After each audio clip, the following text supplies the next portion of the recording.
가만히 서서 바다를 바라보기만 해서는 바다를 건널 수 없다. 인도 시인 타고르의 말입니다. 실행이 답이다 라는 책이 있습니다. 만약 여러분이 서점을 거닐다가 그 책을 보았다고 합시다.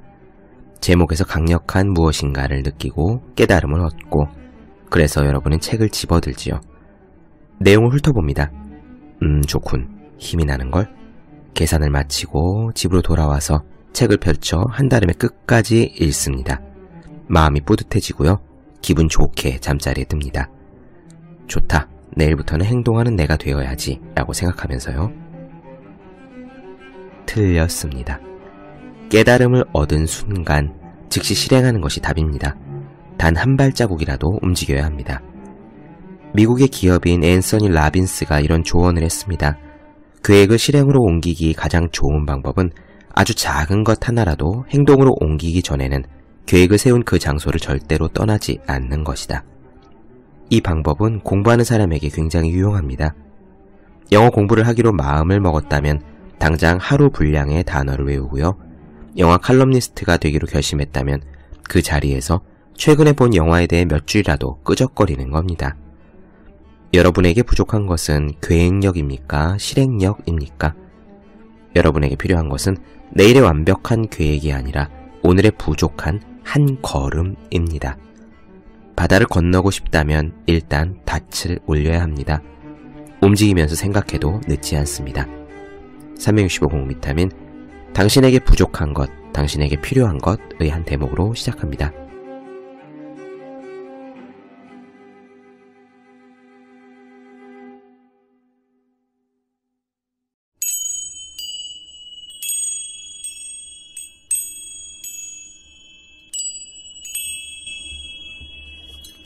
네, 안녕하세요. 본격 공부자극 팟캐스트 서울대는 어떻게 공부하는가 한지우입니다. 우리는 지금 코이케 류노스케 스님의 행복하게 일하는 연습을 보고 있습니다. 오늘은 코이케 류노스케 스님에게 들어왔던 질문들, 그 질문에 대한 스님의 답을 좀 말씀드릴까 해요. 개인적이고 편안한 질문인데 그에 대해 준 답에서 스님의 핵심 메시지들이 숨어있기 때문입니다. 이렇게 살아야 한다라고 입장을 전하는 것보다 Q&A가 더 생생하기도 하고요. 읽는 사람이나 듣는 사람이나 더 재미도 있습니다. 그래서 여기 나와 있는 많은 질문들 중에서 함께 나누면 좋을 만한 질문과 답변들로 골라서 재미있는 것들로 말씀을 드려보도록 하지요. 첫 번째 케이스는 아무런 고민이 없다는 것이 고민이다 라고 이야기하는 사람이 나옵니다. 그런데요, 스님이 해준 답 중에서 제 생각에는 중요한 부분이 두 가지가 있는 것 같아요. 하나는 고민이 없어서 고민이다 라고 하는데 질문을 하는 당신은 절대 고민이 없는 게 아니다 라고 지적하신 부분입니다. 우리가 저는 별로 고민이 없어요. 남들 신경 쓰지 않고 살아요 라고 하는 말 종종 듣게 되잖아요. 그런 말 우리도 가끔 쓰기도 하고요. 그런데 코이케 류노스케 스님은요, 진정으로 정말 고민이 없고 남들을 신경 쓰지 않는 사람이라면 마음이 온화하고 평온한 이미지를 줘야 한다고 합니다. 만약 그런 이미지가 아니라면, 마음이 그렇게 편안하지 않다면 신경 쓰지 않는다, 나는 필요 없다 라고 말하는 것은 그게 진심이 아니라 부정적인 분노 에너지가 감춰진 것이라고 그렇게 지적하십니다. 또 두 번째 들을 만한 내용은요, 의사소통이 능숙한 사람, 사회성이 되게 좋은 사람의 예가 여기 스님이 이야기를 하시는데 이런 표현을 쓰시네요. 일부러 교류를 원하지도 않고 교류에 집착하지도 않지만 온화함을 유지할 수 있는 사람, 이런 사람에게 인망이 두텁고 덕이 따른다 라는 이야기를 하는데, 일부러 교류를 원하지도 않고 집착하지도 않지만 혼자 있어도 온화함을 유지할 수 있고 사람들과 함께 있으면 따뜻하다는 이런 이미지 표현이 굉장히 적확하다는 생각이 들었습니다. 그러면 바로 시작해 보도록 할게요.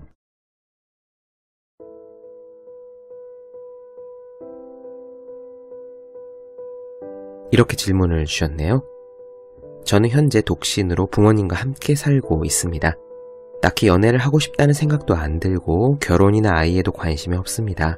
그렇다고 해서 일만 아는 일벌레는 아닙니다. 단지 허리띠를 졸라맬 정도로 저축하지 않아도 그럭저럭 벌어서 생활할 수 있으면 된다고 생각합니다. 취미도 관심이 가는 것도 없지만 심심해하거나 외로움을 타지도 않습니다.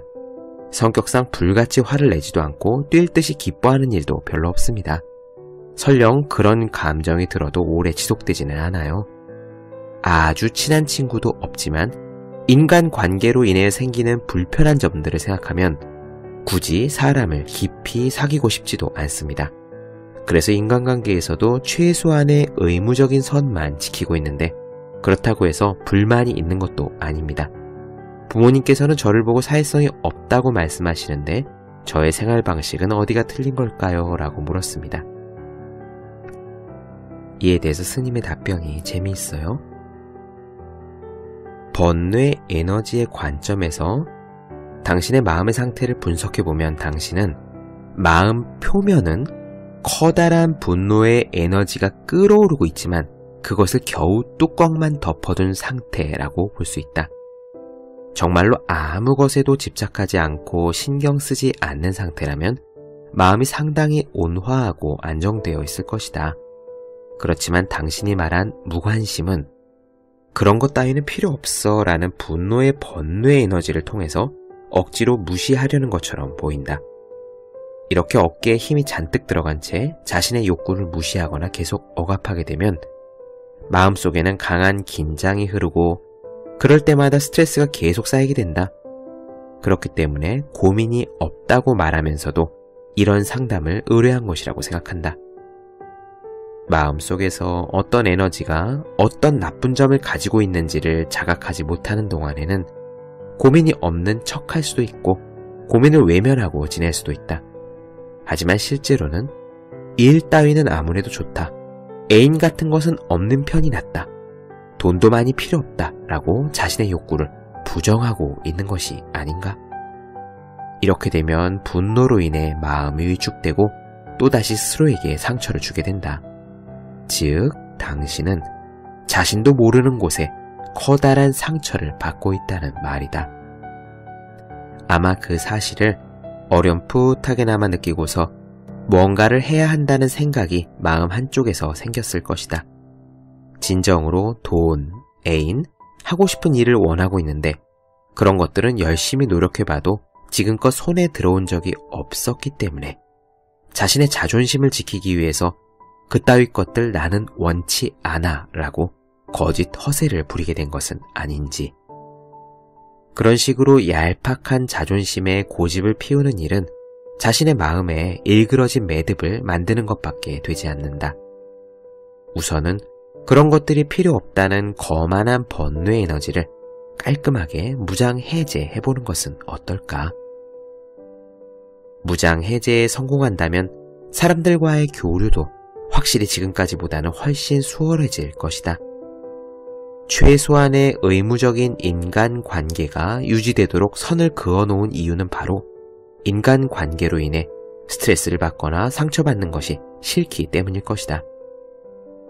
그것은 의사소통 기술의 문제라고도 할 수 있지만 지금까지 쌓아온 분노의 번뇌 에너지에 관한 문제이기도 하다. 어떤 이유에서건 분노의 번뇌 에너지를 불태우고 있다면 당신은 상당히 부정적인 기운을 끊임없이 발산하고 있는 것이다.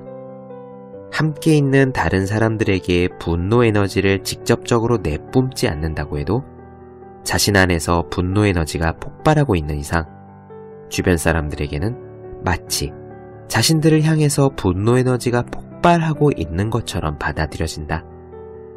생각해보면 상대방에게 친절하게 대하려고 했는데 갑자기 상대방이 부정적인 반응을 보이는 바람에 섬뜩해졌던 경험을 한 적이 있을 수도 있다. 그것은 당신의 분노 에너지가 마음속에서 너무나 격렬하게 날뛰고 있기 때문에 일어난 일이다. 실제로는 당신의 분노 에너지가 그 상대방을 향한 것이 아니었는데도 단순히 가까이 있다는 이유만으로 상대방에게 전해져서 악영향을 끼치고 있었던 것이다. 말하자면 번뇌 에너지가 잘못된 곳에서 잘못된 사람에게 터진 셈이다. 인간관계에서 원활한 소통이 이루어지지 않고 그런 경험들이 계속되면서 결국 사람들과 사귀는 것은 스트레스만 안겨줄 뿐이다. 그래서 그냥 의무적인 선에서 그치자라는 완고한 생각이 생겨난 것은 아닐까 추측된다. 사실은 사람들과 소통을 원하는 욕구를 무리하게 억압하여 꽁꽁 숨겨두고자 하는 마음이 훤히 보이는 것 같다. 그렇게 움츠리고 숨어들려고만 하면 마음이 편안할지 아니면 스트레스로 계속 가득 차 있을지 불보듯 뻔하다.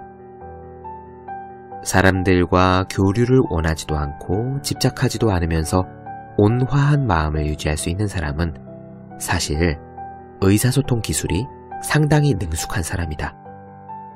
그런 사람들은 부탁거리를 들고 찾아오거나 이야기를 나누려고 오는 사람들에게 무언가를 지나치게 기대하지도 않고 반발하지도 않으며 그 자리에서 즐거운 시간을 함께 보낼 수 있도록 배려해서 대접하기 때문이다.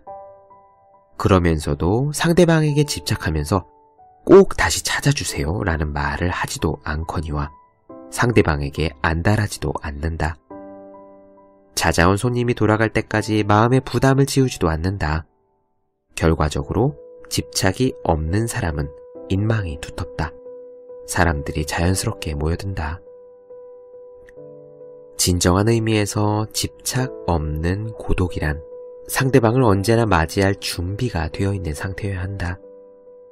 고독이라는 단어의 뜻과는 반대로 고독이란 상당히 사람들과의 관계에 능숙하며 열려있는 자세라고도 말할 수 있다.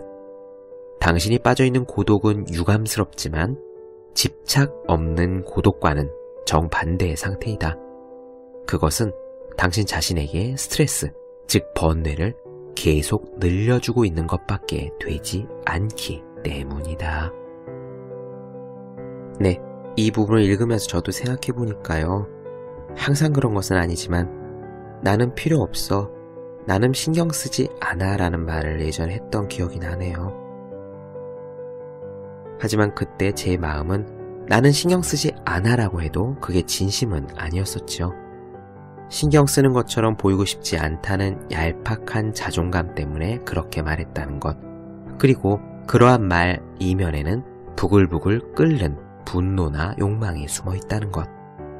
이렇게 얄팍한 자존심을 내세워서 신경 쓰지 않아 라고 말을 한다고 해서 마음속에 있는 번뇌가 사라지는 것은 아니니 여전히 그 번뇌 에너지가 다른 쪽으로 악 영향을 미치고 다른 사람들에게 파장으로서 퍼져나간다는 것.